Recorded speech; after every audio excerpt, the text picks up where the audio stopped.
Il y a eu beaucoup de bons animes cette saison, mais en tout cas il y en a un qui m'a plus marqué que d'autres, notamment par son scénario mais aussi par les émotions qui s'est passé à travers l'œuvre. Bon bref, je vais arrêter les devinettes parce que je sais que vous en avez un peu marre. Aujourd'hui les amis, on se retrouve pour parler de Ballroom Yukoso. Bref, c'est parti.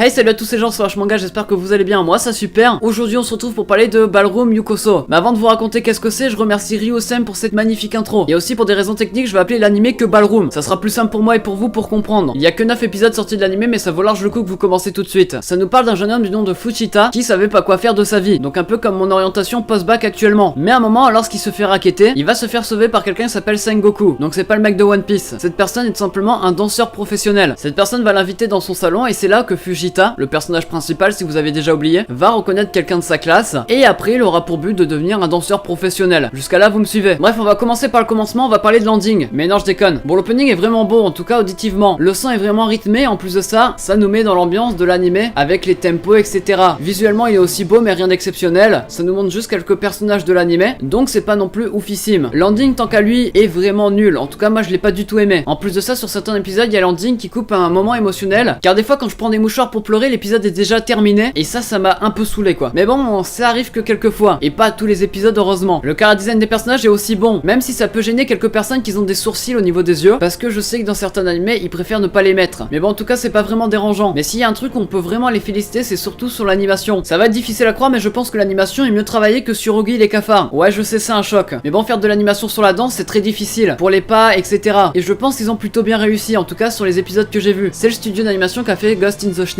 Je sais pas si vous connaissez, ils ont fait un film récemment sur moi, sur Ghost in the Shell. Excusez-moi, des fois je confonds. Mais bon, clairement sur l'animation c'est bien travaillé, c'est propre, et en plus de ça c'est assez éclairé. Genre en gros ils utilisent des couleurs claires, etc. qui vont bien avec le thème de l'anime, et ça je trouve ça cool. On pourrait s'identifier à quelques personnages malgré que c'est assez cliché. En effet, le mec qui veut devenir le meilleur, qui fait que s'entraîner, c'est assez cliché. Mais sinon les personnages sont assez attachants, et je pense que ce qui rend les personnages attachants c'est qu'on a envie d'atteindre le rêve avec eux. Et c'est pour ça qu'on est à fond dans l'anime. Je vais pas parler des personnages en détail parce que je vais en reparler plus tard. Sinon là on va parler des OST, parce que les OST c'est un peu mon domaine. Ces OST, j'en ai pas trouvé sur internet parce que je sais pas pourquoi, peut-être des raisons de droit d'auteur, etc. Mais en tout cas les OST sont juste oufissimes. Ils collent extrêmement bien avec l'ambiance, et en plus de ça, même sur des moments improbables genre de la danse, on s'imaginerait même pas que les OST pourront nous donner des frissons. Mais en tout cas eux ils y arrivent, donc ça donnera un peu plus de peps quand vous regarderez l'anime. Mais bon, vous allez me dire pourquoi aimer cet anime? Et bah je sais pas. Bref, c'était tout pour cette vidéo. Je sais que je vous ai déjà fait cette blague au moins 8 fois, mais restez, j'ai pas fini de parler d'anime. Alors pourquoi aimer cet anime, vous allez me dire? Certains me diront ouais c'est de la danse, et du coup je vais pas regarder cet anime, mais j'ai eu les mêmes a priori sur cet anime, mais aussi sur Your Lie in April. Mais ça m'a appris que c'est pas parce que ça touchait un thème qu'on n'aimait pas qu'on pouvait ne pas apprécier l'anime. Parce que je vous rassure que j'aime pas vraiment les musiques classiques et j'aime pas la danse, mais pourtant ils arrivent à nous le faire apprécier dans l'anime. En plus de ça, imaginons que la danse ça vous gêne, il y a pas vraiment que ça dans l'anime. Il y a aussi des histoires à côté, et en plus de ça, il y a un personnage vraiment charismatique qui peut vous faire apprécier, c'est le danseur professionnel Sengoku. Alors lui c'est le genre de mec qui fait des blagues, donc un peu comme moi, sauf que lui ils sont plus drôles que les miennes, et il rajoute donc un peu de piment là où il y en avait pas. Et je trouve que ce personnage est bien pensé, parce qu'il fait pas que rajouter de l'humour, c'est aussi le personnage que le personnage principal voudrait être. C'est un peu comme le All Might de My Hero Academia. Sinon, point fort pour l'anime, c'est les émotions qui font passer à travers. J'en ai parlé vite fait mal fait au début de la vidéo, mais je vais vous en reparler en détail tout de suite. Enfin pas trop quand même parce que j'ai un peu la flemme. Genre dès l'épisode 2 j'ai réussi à m'attacher au personnage principal, et donc à partir du moment que tu vas t'attacher au personnage principal, tu vas être touché par ses échecs mais aussi par ses victoires, et c'est là d'où est la beauté de cet anime. Mais pas que, c'est aussi les rencontres qu'il va faire qui va lui permettre d'avancer, qui vont aussi nous toucher. Quand je parle de toucher, je parle bien sûr sentimentalement. Petit coquin va. Comme tout animé, il y a du fan service. Mais bon là c'est plus tourné au ridicule, donc ça nous fait plutôt rire. Je pense que le seul regret que j'ai, c'est pas avoir découvert cet animé plus tôt, même si c'est vrai qu'il est en cours et il y a que 9 épisodes de sortie. Mais ne vous inquiétez pas, je crois qu'il y a plus de 20 épisodes d'annoncés, donc si vous commencez maintenant, vous allez pas être déçus, ça c'est moi qui vous le dis. C'est un comédie drame romance school life, il y a 24 épisodes d'annoncés, et malheureusement seulement 9 de sortie à l'heure actuelle. Mais bon, vu que c'est un animé de saison de l'été 2017, ça se comprend qu'il n'y a pas tous les épisodes. Il est classé plus de millième sur My Anime List, et je trouve ça vraiment dommage parce qu'il mérite largement le top 100. Bref, j'ai rien d'autre à rajouter sur cette petite perle du nom de Ballroom Yukoso. Si vous avez des amis qui recherchent des animés, n'hésitez pas à partager cette vidéo, ça me ferait super plaisir. Et n'oubliez pas de lâcher un petit like. La dernière fois j'ai vu que vous avez aimé la vidéo sur Kiss Never, donc si vous aimez aussi celle-ci, pourquoi pas vous présenter d'autres animés que j'ai adoré. Bref, c'était Manga, on se retrouve la semaine prochaine pour une toute nouvelle vidéo. Allez, ciao, bye bye.